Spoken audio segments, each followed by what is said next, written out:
Hello everyone, this is Mary Ann, and this is just going to be a very short video because I just wanted to share with you something that I made for a friend of mine today. And she saw my planner pages and she wanted me to do something like that for her. She has used planners before, but lately she has been so busy that she wasn't able to even give time for herself to find herself a planner that would suit her needs, and there are so many choices out there she didn't have time to choose.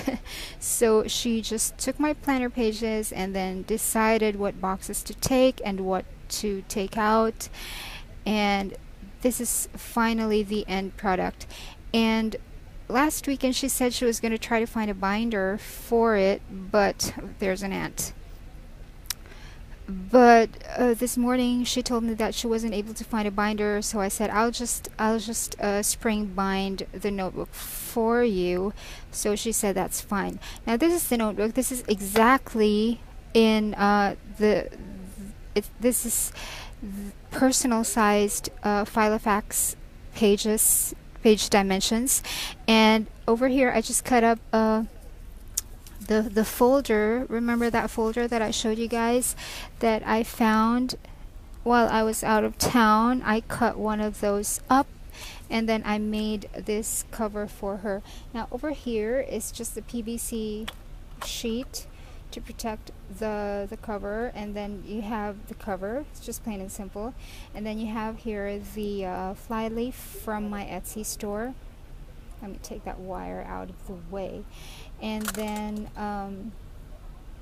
here is her name, and she ordered 2 pages for one day, but only for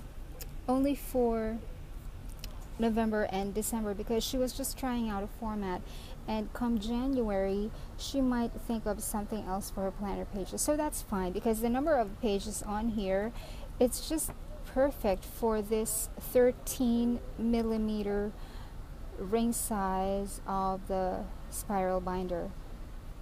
And I made this myself, and I'm going to show you in a minute what I used.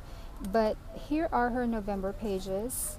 She usually budgets on Saturday, so she wanted an entire sheet for budget and an entire sheet for notes right before the Saturday page. So that's what I did. And it's just timely because November 1 started on a Saturday, but it's already November 10.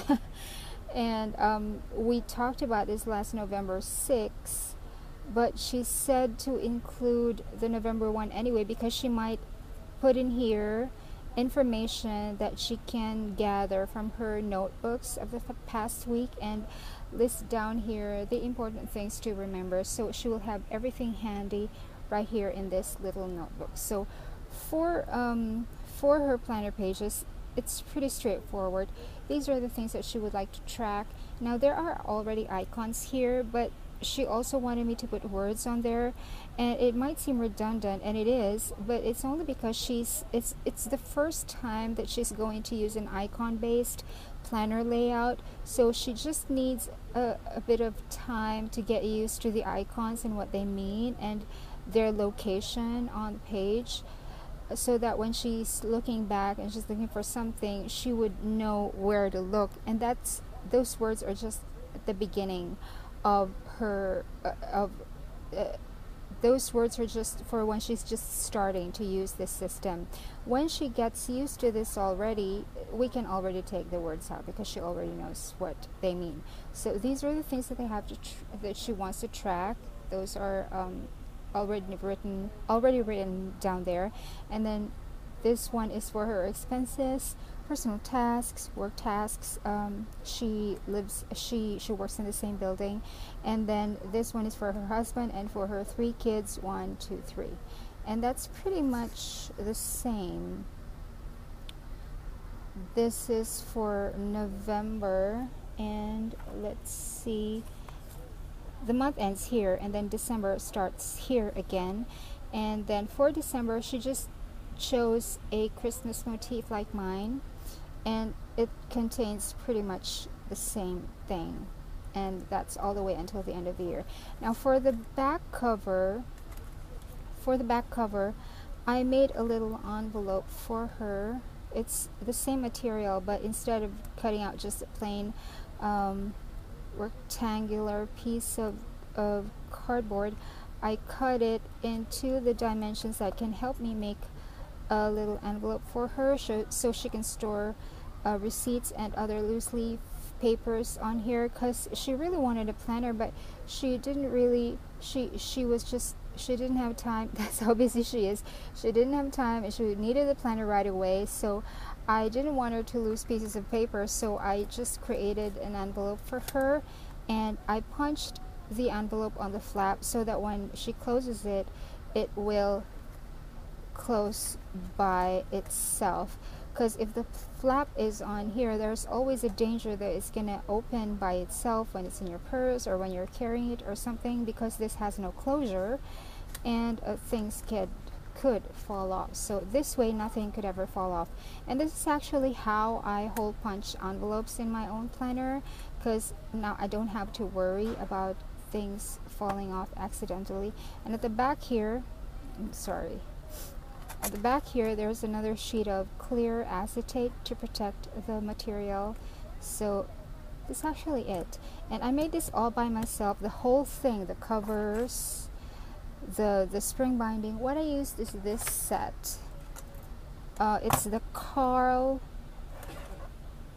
no, it should be Carl. No, it's the Tosicle by Carl, and it's the double loop ring SPS 34, and I've had this like since 2006 or something, and I bought this entire set. What you do is you get a piece of paper, whatever you are going to punch, and then you line up there are markers here, so for A4 paper you line it up here, and then the paper is going to end up there. But for A5 you line it up here so that you won't get fractions of square holes in the paper. What I do, because this is personal size paper and therefore it's different, what I did was I marked it off here so that if I do hole punch, I will not be left with a fraction of a hole peeking out at the edge of the page.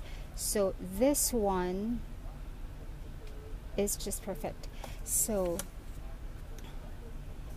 you punch the paper and the cover with this, and then when you're done punching, you just put the spring. This is the leftover double loop wire from this one, and you just put it here.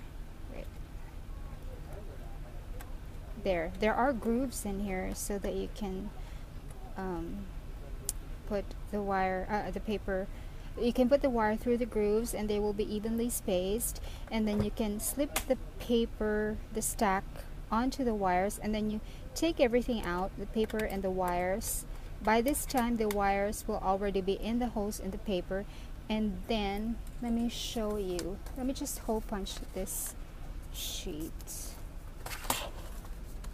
Okay, this is not going to be the same width as the existing ring that we have, but just to show you how it works. So I hole punched this, and let's say that we are going to already put them on the wire. So here's what you do: you just slip the stack of paper, and then you slip the whole thing out from the grooves, and then you put them here, and then it depends on what is the diameter of the wire that you're using. This here is 13 millimeters, and the wires in the set comes in 4 different sizes: 6 millimeters, 8, 10, and 13. I used 13, so I just slid it over there, and then just make sure that the open part of the double loop wire is facing down, and then you just bring the lever down, and that is going to lock the wire for you. So there is your notebook. It's actually a very handy.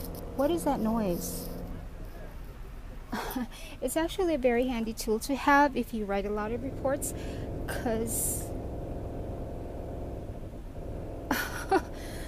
what is that noise? Anyway, it's a very handy tool to have, and I just wanted to show you guys how I came up with this little notebook. So that was my process, and there's this little notebook, and she already saw pictures of this, and she liked it, and she's excited to get this tomorrow and get started with it. And now I have to cut this video short because something is making a really weird noise around here. Okay, thank you so much for watching. Until next time, bye.